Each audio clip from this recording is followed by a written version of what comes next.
আগের দিন মামাবাড়ির গৃহপ্রবেশে খাওয়া দাওয়ার পরে তোমরা দেখেছিলে আমরা কোথাও যাচ্ছিলাম। তো আজকে সেই ব্লগটাই তোমাদের সাথে শেয়ার করতে চলেছি। তো সেটা হচ্ছে শনিবারের ব্লগ। তো শনিবার রাত্রিবেলা আমরা দুপুরবেলা খাওয়া দাওয়া করে আমরা বেরিয়ে গেছিলাম আমার বর ননদের বাড়ি ঝিকিরা হায়াতপুরে। তো চলো বন্ধুরা দেখতে থাকো ওখানে গিয়ে আমরা কী কী করলাম না করলাম। আর দেশের দিকে যেতে, বিশেষ করে আমার বর ননদের দেশে যেতে আমার ভীষণ ভালো লাগে। আমার মেয়ে প্রচণ্ড আনন্দ পায় আর আমারও খুব খুব ভালো লাগে, বিশেষ করে এই শিয়ালের ডাক। উফ, কিন্তু এবারে একটা বারের জন্য শুনতে পাইনি। আর উঠোনে তো চড়ে, উঠোনেও বেরোয়নি। একদিনের জন্য গেছিলাম, একটা রাতের জন্য, তো তাই আর আমরা গেলে 2-3 দিন থাকি, কিন্তু এবারে একদিনই থেকেছিলাম, তো ওই জন্য আর রাত হয়নি। তো নমস্কার বন্ধুরা, welcome back to my channel Panchmishali. তো তোমরা দেখছো শনিবারের ব্লগ। তো দেখতে থাকো আমরা কি কি করছি না করছি। ভালো লাগলে লাইক কমেন্ট সাবস্ক্রাইব করে দিও। তো বেরিয়ে পড়েছিলাম, বেরিয়ে যেতে যেতে একটুখানি রাস্তায় দাঁড়াতে দাঁড়াতে যাচ্ছিলাম। তো তারপর এই যে দেখো খুরপের কালী পুজো, খুব নাম করা।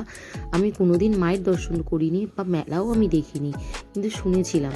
তো আজকে সেই ভাগ্যটা হলো যে যেতে যেতে মেলার তো দর্শন পেলাম, কিন্তু মায়ের দর্শন পেলাম না, কিন্তু যাওয়ার সময় দেখতে পেলাম। তো বরকে বললাম যে একটু দাঁড়াও, ঘুরে যাই।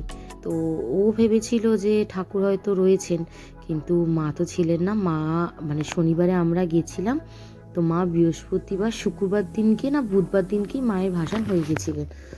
তো যাই হোক একটু মেলায় গেলাম, ঘুরলাম। তো সেখানে মেয়ের বায়না, পুতুল নেবে, মেয়েকে পুতুল দিলাম। আমি একটা সেই ব্যাকা ব্যাকা নতুন যে পলাগুলো উঠেছে না, ওই পলা একটা নিলাম, নিয়ে একটু ঘুরে টুরে আবার দিদির বাড়ির জন্য রওনা দিলাম। এই যে দেখো কি সুন্দর মেলাটা, কত কি বিক্রি হচ্ছিল। সেরমভাবে ঘুরতেও পারিনি, কারণ রাতও হয়ে যাচ্ছিল। ওদিকেও আমাদের যেতে হবে, অনেকটা রাস্তা এখনো পড়ে, তো সেরমভাবে ঘুরতে পারিনি। একটুখানি ঘুরে আমরা বেরিয়ে পড়েছিলাম। আর চারিদিকে এত জিলিপি, চিনির জিলিপি, গুড়ের জিলিপি, কিন্তু ওই দেরি হয়ে যাচ্ছে বলে বর নিতেও দিল না। প্রচণ্ড জ্যামও ছিল। আর রাস্তাটা দেখো বন্ধুরা কত অন্ধকার। এইখানে একটু আধটু শিয়ালের ডাক পাচ্ছিলাম, যেতে যেতেই শিয়ালের ডাক হচ্ছিল। ঝিকিরা বাজার। তো এই রাস্তা দিয়ে ঢুকে পড়েছি। এখান থেকেও দিদির বাড়ি এখনও 15 মিনিট। আর এই যে দেখো দিদির বাড়ি চলে এসেছি। ভাবলাম ঢুকে দিয়ে তোমাদের একটুখানি দিয়ে ঘরটা দেখাই। তো এই একটা ঘর। তো এসে ওর বাবা চুল ঠিক করছিল। আমার মা মেয়ে একটা বন্ধু পেয়ে গেছিলো, তো সেই পুচকিটার সাথে খেলছিল। আর ইয়া একটা ঘর। আর দেখো ননদের মেয়ে আমার ভাগ্নি, ও নেল পলিশ পরছিল। আর এইটা হচ্ছে রান্নাঘর, আর ওপাশটা ছিল বাঁশবাগান। তো ওই জায়গাটা আর অন্ধকারে আর খুলে দেখালাম না, সকালের ভিডিও অনেক আছে, তো নেক্সট ব্লগে তোমরা আবার দেখতে পাবে। তো এরপর ননদের বাড়ি একটুখানি বসে চা টা খেয়ে একটু আড্ডা দিয়ে আমার ছোননদরা আসছিল। ওরা আমার শাশুড়ি ছোননদ ওরা বাসে করে আসছিল, ট্রেনে করে এসে আমতায় নেবে, তারপর ওখান থেকে টেকারে করে বা টোটো করেও আসা যায়। তো এইভাবেই আসছিল। তো এই যে দেখো আমার মেয়ে শুয়ে আছে, আমরা একটুখানি চা মুড়ি খেয়ে একটু আড্ডা দিচ্ছিলাম। এই যে আমার বড় ননদ, বসে একটু আড্ডা দিচ্ছিলাম। এরপর সব রেডি হয়ে আবার যাব হচ্ছে ননদের জায়ের বাড়ি।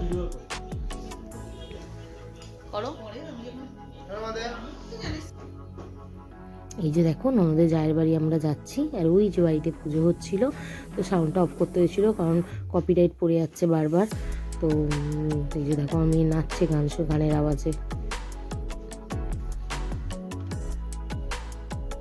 মায়ের মুখটা খুব সুন্দর ছিল। সারা রাত্রি পুজো হয়েছে, সারা রাত্রি আমরা থাকতে পারিনি। এই যে খাওয়া দাওয়া করতে চলে এসেছি। ওই পাশে সবাই আমার শাশুড়ি ননদরা সব খাচ্ছিল, এই পাশে আমরা খাচ্ছিলাম। মেয়ের খাওয়া হয়ে গেছিল। আর এই যে পুজোয় আবার এলাম, খাওয়া দাওয়ার পরে একটু পুজো দেখতে এসেছিলাম। একটুখানি পুজো দেখা হয়ে যাওয়ার পরে আমরা বাড়ি চলে গেছি। আর আমার ব্লগটা ভালো লাগলে লাইক কমেন্ট সাবস্ক্রাইব করে দিও বন্ধুরা। নেক্সট ব্লগে তোমরা দেখতে পাবে যে সকালবেলাতে আমরা কী কী করেছি না করেছি, সেটা দেখার জন্য অবশ্যই আমার সাথে থাকতে হবে আর আমার চ্যানেলটাকে সাবস্ক্রাইব করতে হবে। তো এরপরে দেখো আমার মেয়ে একটু নাচ গান করবে, নাচানাচি করবে, করে তারপর আমরা ঘরে চলে গেছিলাম। তো সেই আর ভিডিওটা আমি তুলতে পারিনি তারপরে। তো সকাল থেকে উঠে আমরা কী কী করেছি সেটা তোমরা অবশ্যই দেখতে পারবে নেক্সট ব্লগে। অবশ্যই সাথে থেকো, ভালো থেকো বন্ধুরা। টাটা। আজকের ব্লগটা এখানেই। টাটা বন্ধুরা।